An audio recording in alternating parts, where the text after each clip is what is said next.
news is the first draft of history. It is immediate and takes place in real time. Legends take longer to develop and are sometimes based on myth. This Fox News series looks at the truth behind the legend. Previously on Legends and Lies, the Patriots. I propose that we establish an association for the purpose of resisting these attacks to our rights. We won't sit idle while the king's agents lead us dry. Our Liberty boys are gonna give the Tories hell! Just a warning shot.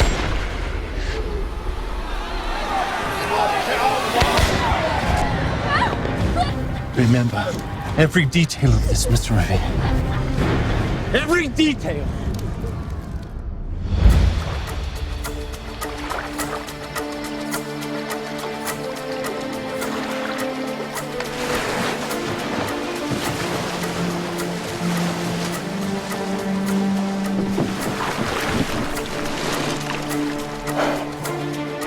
So if by sea, eh, Mr. Revere?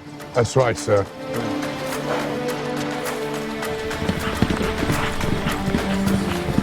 The regulars are coming out! The regulars are coming out! The regulars are on the march! Oh, damn you or you're dead!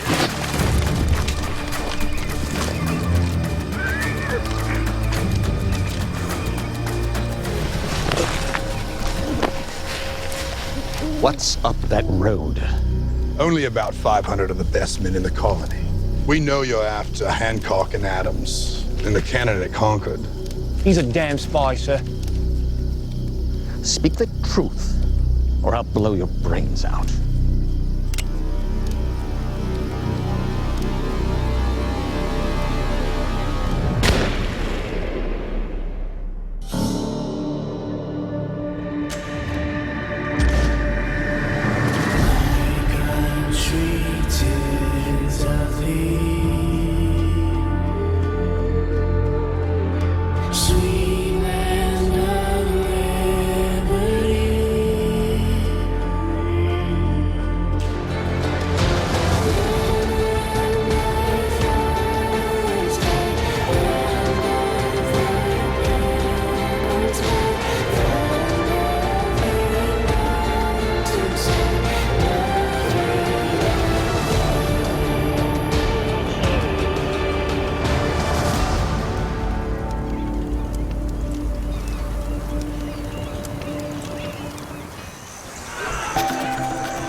Pushed to their limits by an oppressive empire, a determined group of rebels unites under the cause of liberty. Their quest for freedom will unify a people, ignite a revolution, and forge a new system of government. In time, these brave men and women will come to be known as the American Patriots.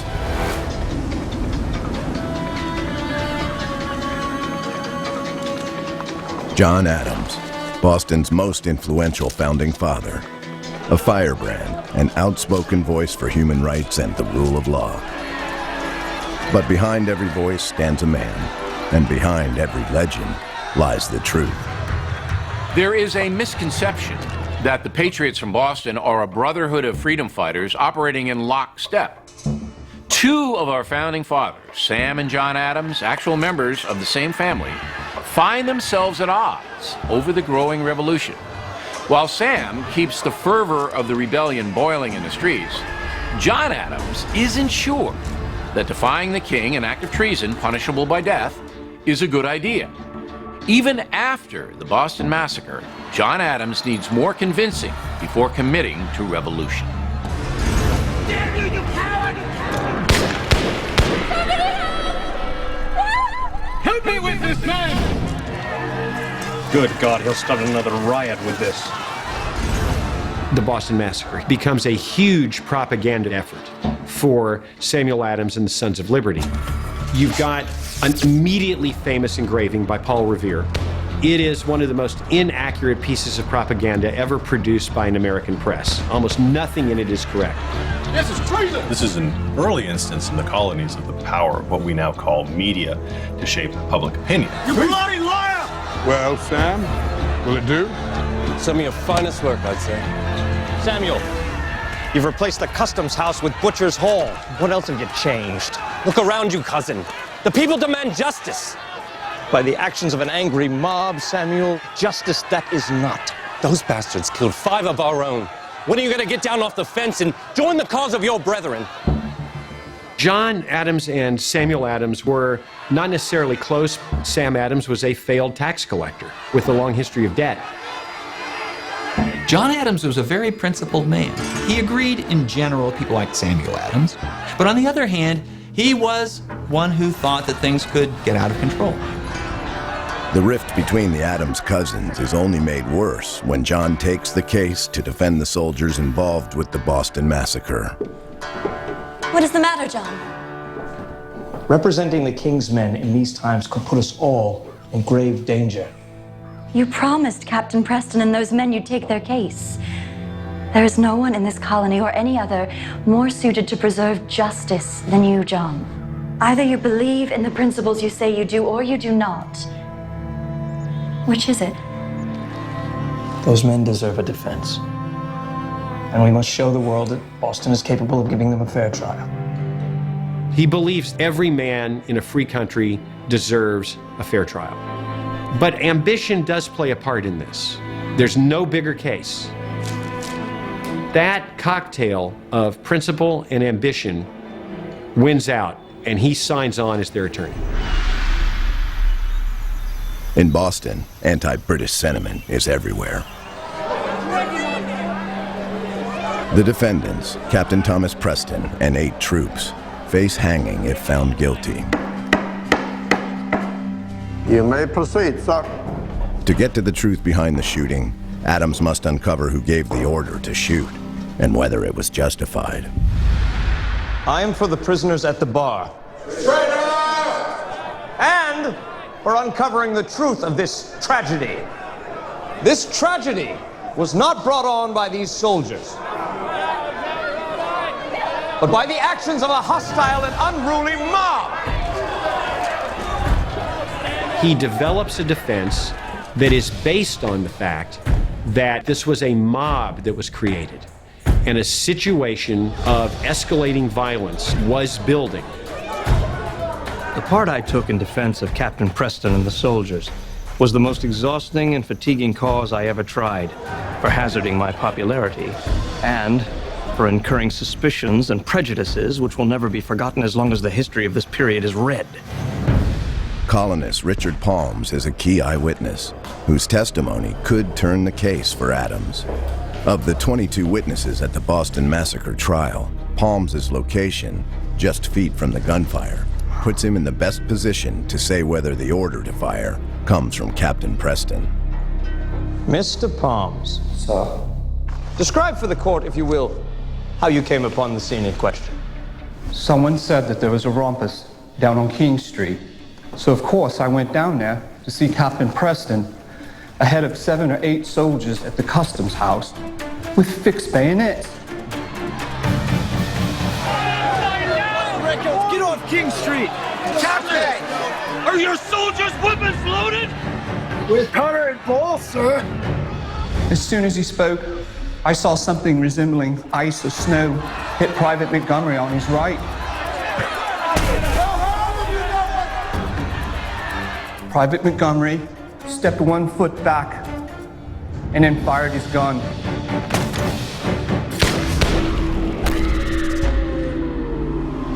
But I had my hand on Captain Preston's shoulder after the shot was fired, and then I heard the word fire.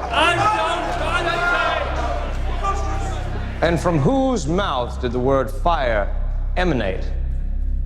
I heard the word fire, but who gave it, I know not.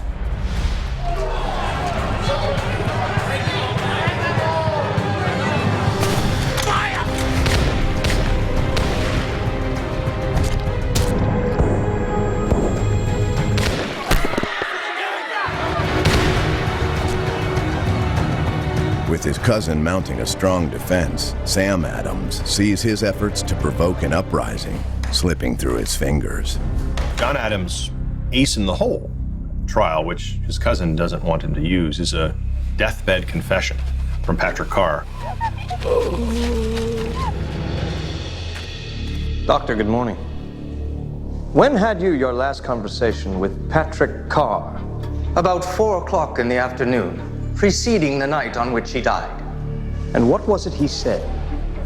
He said he fired. Yes, but why did the soldier fire? He fired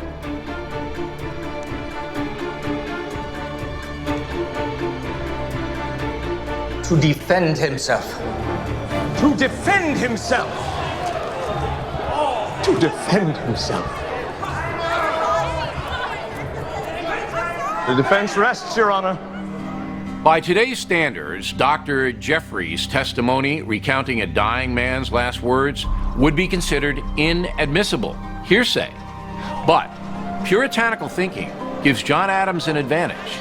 At the time, deathbed testimony is considered irrefutable, since it is believed that no one would dare lie so close to facing God's final judgment.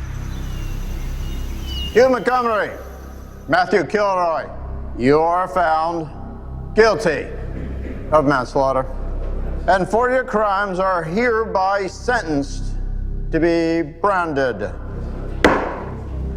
Captain Thomas Preston. As for you and the rest of your men, you are all found not guilty.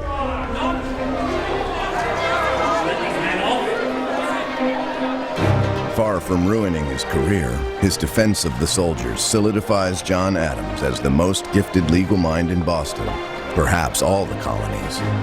But to put that brilliant mind to use, Sam Adams and his Sons of Liberty must first convince him to join them in open rebellion. Because when their struggle turns to war, they will need John Adams to persuade a people to defy their king and to define the ideals of freedom and liberty upon which America will be built. I believe we have certain rights, and I am not prepared to cede these rights to any man, no matter how noble his title.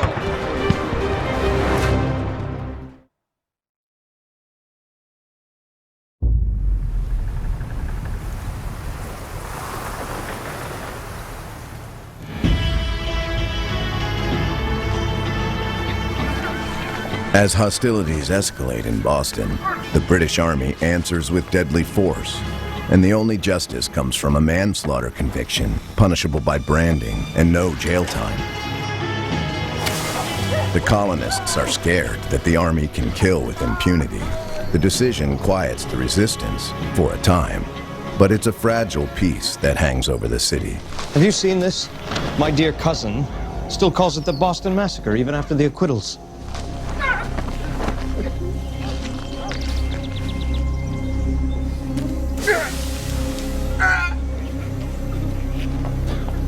It will only take the slightest infringement to cause that spark to flare up again. And of course, it is the Tea Act, which demands that all the colonies purchase one kind of tea from one monopolistic vendor. And that then brings these passions that were latent back to the surface, and there will be no let up in them until it explodes in the revolution. When Sam Adams and the Sons of Liberty hear that royalty is in their port, they send a message to the king with a call to action. Bring out taxes and tell King George we'll pay no taxes on his authority.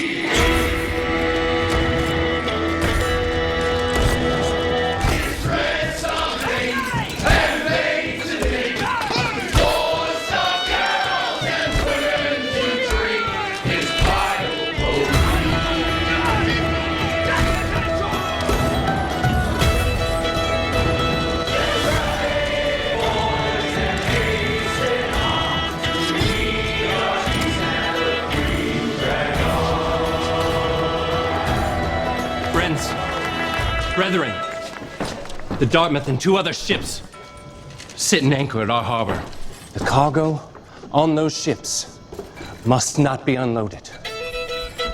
The moment it reaches those docks, we pay a tax. And we will not be paying a tax on British tea. Not on our watch. Will we, boys? To the harbor!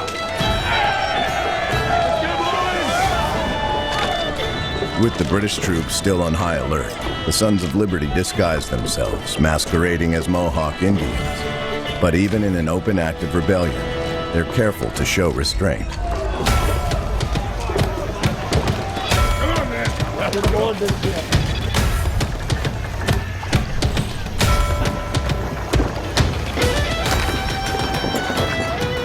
We're gonna turn Boston Harbor into a teapot!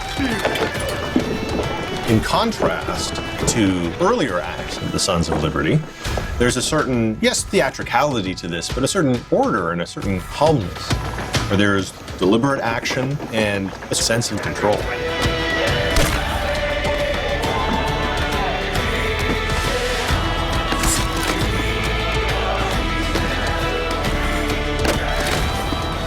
The Tea Party is a brazen act of defiance, but not just against the tea tax.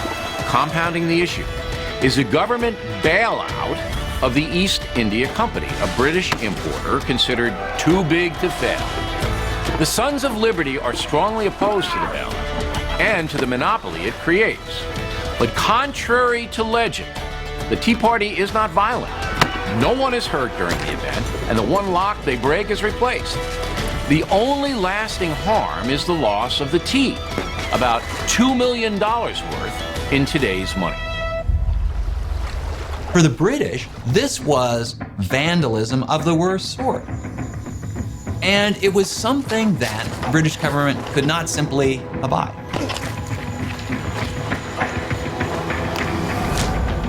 They pass very quickly a number of acts that will come to be known in the colonies as the coercive acts. The worst of which are the complete and total blockade of Boston. Boston is essentially not only cut off from its economy, but it's cut off from the other colonies. The British declare Marblehead the new point of entry, and Salem the new capital. Boston is powerless, and the threat of starvation is real. Martial law now rules the city. John. The Redcoats are on the offensive, provoking those suspected of treason, and anyone they might find guilty, even if only by association. Where are we off to then? Gentlemen, if you will excuse us, we have an engagement.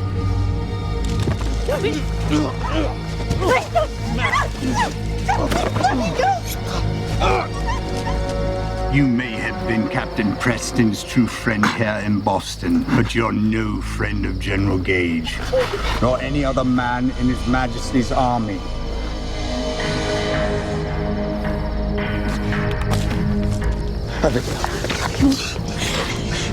You hurt? No. There was quite a bit of escalating intimidation on a daily basis from the British soldiers. So John Adams starts to become more radicalized as he sees that begin to impinge on everybody's personal liberty. Have you heard the news from Rhode Island? A band of rebels seized a British merchant vessel and burned it to the waterline. What you call rebels, sir, are merely free men whose livelihoods have been endangered by England's policies. This act will destroy our entire economy, reduce us to living off the land. The authority to do that to an entire race of people without the basic right to a dissenting voice is little more than tyranny, sir. There is no more justice left in Britain than there is in hell. This is what we Americans think of your Tea Act.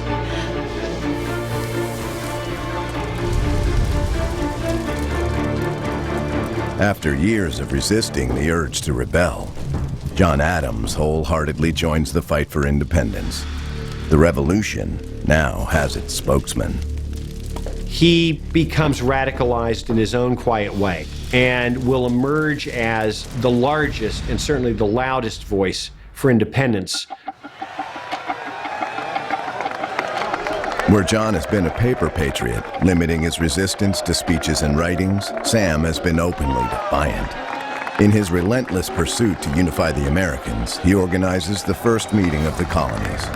The Continental Congress is a colony-wide meeting to discuss grievances. Again, Sam Adams is at the heart of this. To Philadelphia!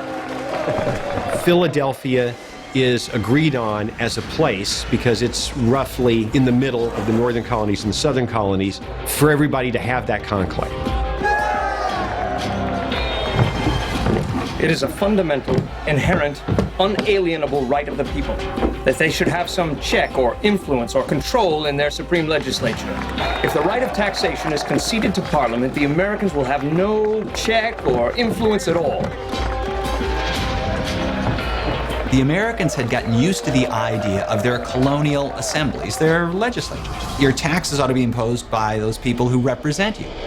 There were still those folks who were attached to the old establishment, but there was also this new element that said, no, we're going to govern ourselves. The naming of the Continental Congress by Samuel Adams is no accident. It's a strategic decision. By identifying Congress only by the region it governs, the body is beholden only to its citizens. The name draws a distinct separation from the British Empire and sets our founding fathers down the treasonous path they must take to achieve their freedom.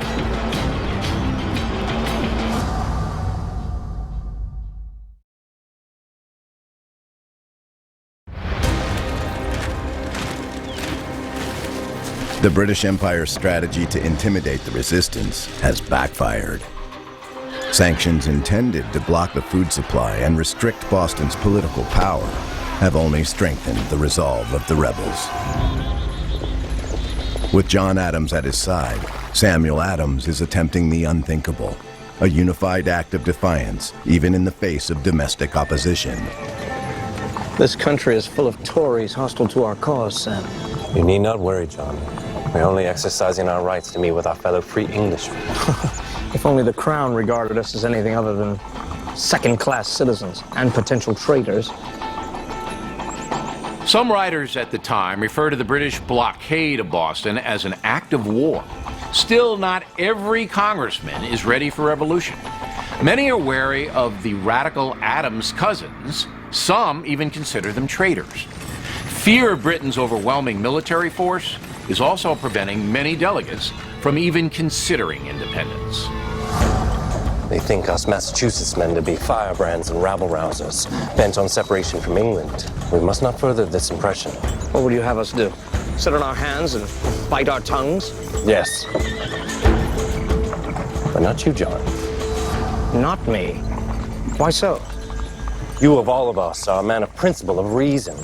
You were willing to represent the British soldiers at trial. You are perfectly poised to persuade when the time is right. During the 2-week trip to Philadelphia, John and Samuel work to refine their strategy, while others, from the north and south, journey even farther, carrying with them their own agendas. Georgia refuses the invitation, which raises questions about the loyalty of the southern colonies. It's the Massachusetts boys, here to tell us what to do. Gentlemen, allow me to introduce myself. I am Colonel George Washington of Virginia. Please, sit. Thank you, Colonel, for your hospitality. Please know that the feelings of those two are hardly the majority. Innkeeper, some drinks here for our friends. To John and Sam's surprise, the Massachusetts delegation is greeted in Philadelphia by some admiring Virginians, led by George Washington, who provides some much-needed encouragement. If the British dare to unleash their troops on the fair people of Boston, I would raise 1,000 men at my own expense and lead them to your aid. If they can treat Massachusetts so unjustly, well, they can do so to any of us. George Washington was the only one of the American colonials who had substantial, successful military experience, who showed a natural talent for military leadership. It takes men like George Washington to show the Parliament that you can't just push one of us around. We're all going to stand up against you. But that never would have happened without Sam Adams pushing for the split with the Parliament and the King. While the meeting with George Washington gives John and Sam hope that Congress will unify quickly, once in session, it's not long before the battle lines are drawn. They're still affirming ultimate loyalty to Great Britain. So it's still this balancing act. It's simply the act of meeting. They recognize the treasonous implications. Under our plan, we remain part of England. Samuel Adams's strategy, to remain silent, allows another voice for independence to rise sharply from Virginia, Patrick Henry. What will prevent this royal president from imposing the will of the tyrant who appointed him? Mr. Henry, do you truly want to go to war with the British Empire? This assembly is like no other that ever existed. Every man in it is a great man, an orator, a critic, a statesman, and therefore every man upon every question must show it. The business of this Congress is tedious beyond expression. John, for God's sake, make your voice heard.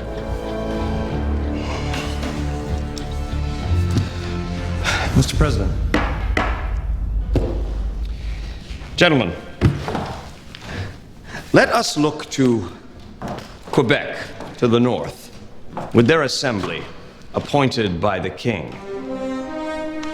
Is that not the type of representation we should come to expect under such an arrangement? Or shall we live as those British subjects do in Ireland? Slaves to the crown, subsisting on potatoes and water? No.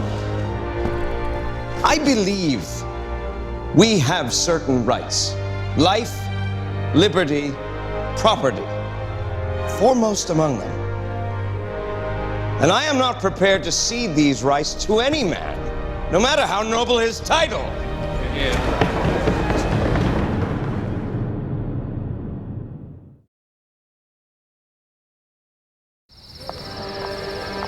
After the First Continental Congress, Sam Adams returns to Boston and continues organizing against the British. General Thomas Gage begins seizing cannon and gunpowder in Massachusetts.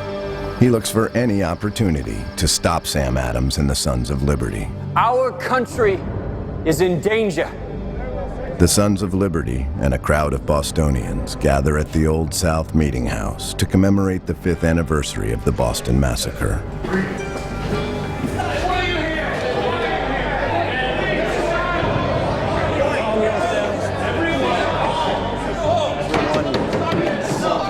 Joseph Warren was one of the best-known physicians in Massachusetts. Not only the well-to-do, but he also tended to the prostitutes of Boston and some of the more indigent population, which put him in a very good position to pick up intelligence from a variety of quarters. And that made him very useful to Samuel Adams and the Sons of Liberty. Our wish is that Britain and the colonies may grow in strength together.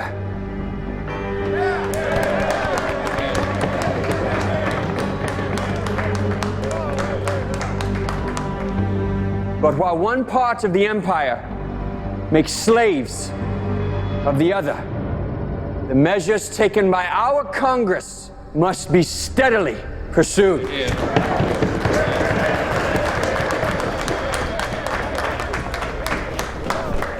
Five men are gunned down by the British at the Boston Massacre, something Sam Adams refuses to let people forget. My friends, we are gathered here tonight to remember and commemorate our dead brethren. Have you got your parts correct? I'm playing this here egg. Our dead brethren who were cruelly and villainously massacred.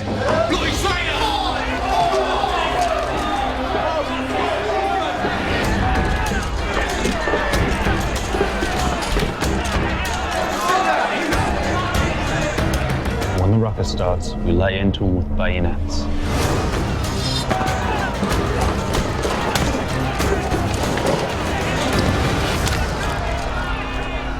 there are legitimate threats against the lives of those who would work towards American liberty. Adams and Hancock recognize it's no longer safe for them to be in Boston, and so they flee. General Gage decides that he should go and seize the largest war stores he knows about in Concord, west of Boston. Paul Revere receives a lot of intel that the British are going to go on a march. But what of Samuel Adams and Hancock? Bring me Adams and Hancock alive, Major. Ready in the boat.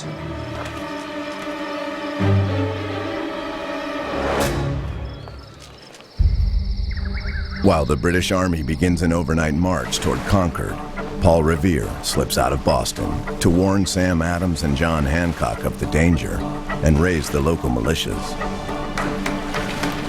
Paul Revere is summoned by Dr. Joseph Warren.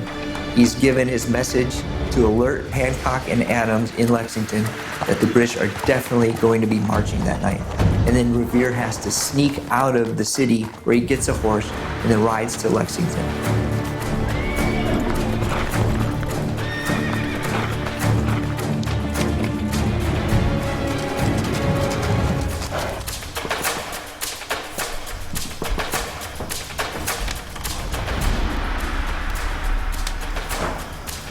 How many are there? Nearly 1,000 regulars and Marines, just hours away. They aim to start a war? They mean to put our heads in nooses. Right to Concord. If our militia has any chance of meeting this invasion, not a moment to lose. The regulars are coming out! The regulars are coming out! What'd you say? Grab your musket if you be a patriot, man! The regulars are on the march!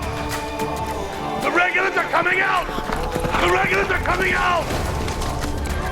Despite the popular poem by Longfellow, Paul Revere is not alone on his midnight ride. Joseph Warren enlists militiaman Patrick Dawes and 3 others to join Revere, with orders to commission more riders along the way.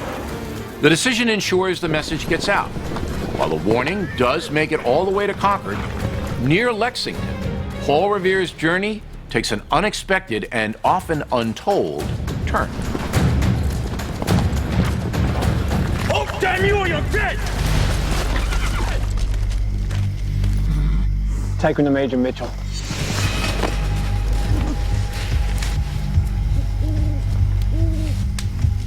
Be not afraid, Mr. Revere. Speak the truth of your mission tonight, and you'll not be harmed. It's you who should be afraid, Major. What's waiting for us up ahead? We know you're after Hancock and Adams and the cannon at Concord. What's up that road? Speak the truth, or I'll blow your brains out.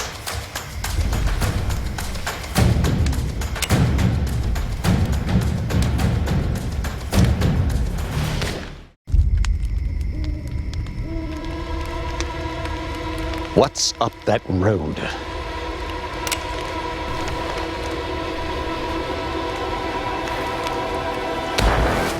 It's the bloody Americans! To horse! Leave him. He's done riding this evening. It's somewhat hard to believe, but Paul Revere's near miss is a result of a simple common courtesy.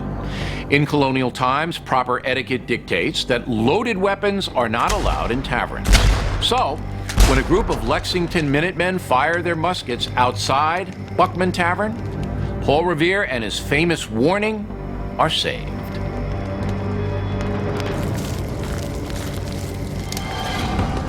The local militia is alerted. The Redcoats march through the night toward Lexington, but standing in their way is Captain John Parker and his militia.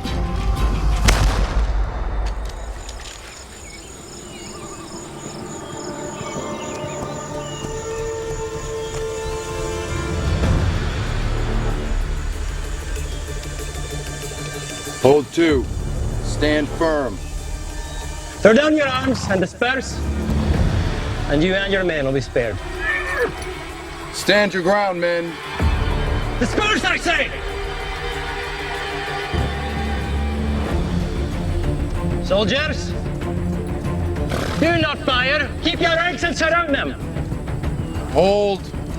There's this tense moment when the Lexington militia and the British regulars are looking at each other across this small space. Both sides at that moment knew that this is now officially spiraling out of control.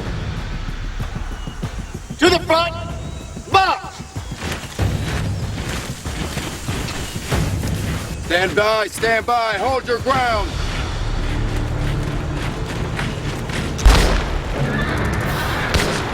Cease fire! Cease fire! Fall back into your ranks! Cease fire! Cease fire!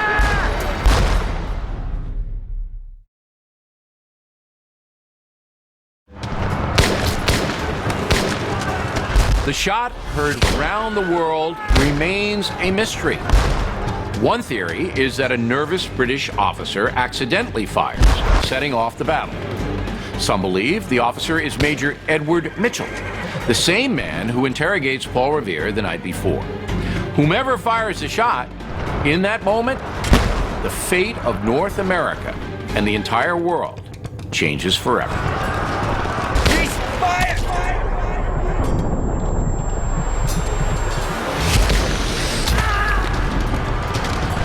Fall back!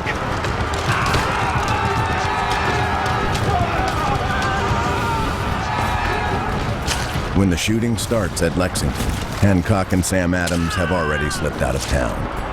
But they can still hear the sounds of the battle. My God, sir.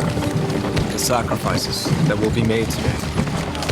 It's true, John. Many families will suffer, but it's a grand day for our country.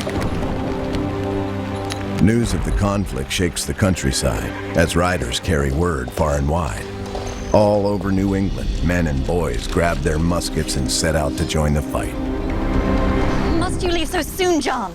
Congress convenes in Philadelphia in just 2 short weeks. And there is much to be done. Who is coming? The British armies marched on Concord. I have to see for myself. When John Adams reaches Lexington, the British have been turned away from Concord empty-handed. Militiamen pour in from the countryside, attacking the Redcoats as they retreat to Boston, burning colonial homes along the way. The British are marching back to Boston through the same route that they came that day. The Americans are circling the hills and the pasture lands to get ahead of the British. It's a bloody battle all the way back to Boston for both sides.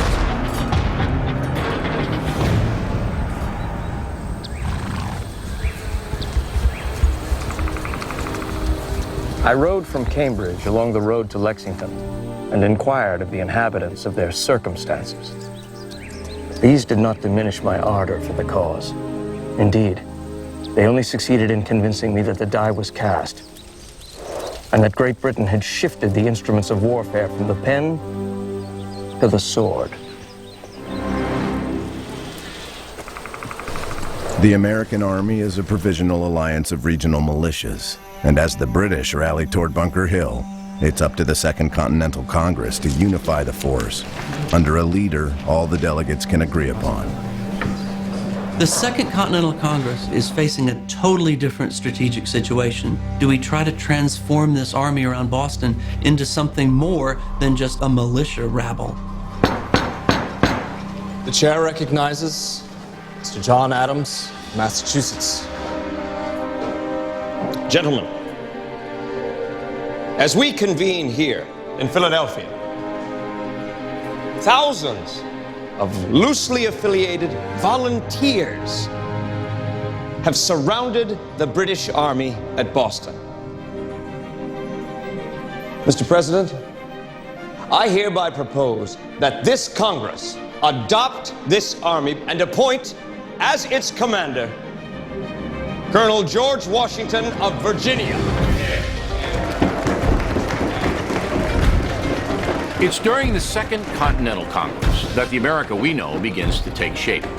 No longer an assembly of independent colonies, all 13 come together to fight a common enemy in the name of liberty.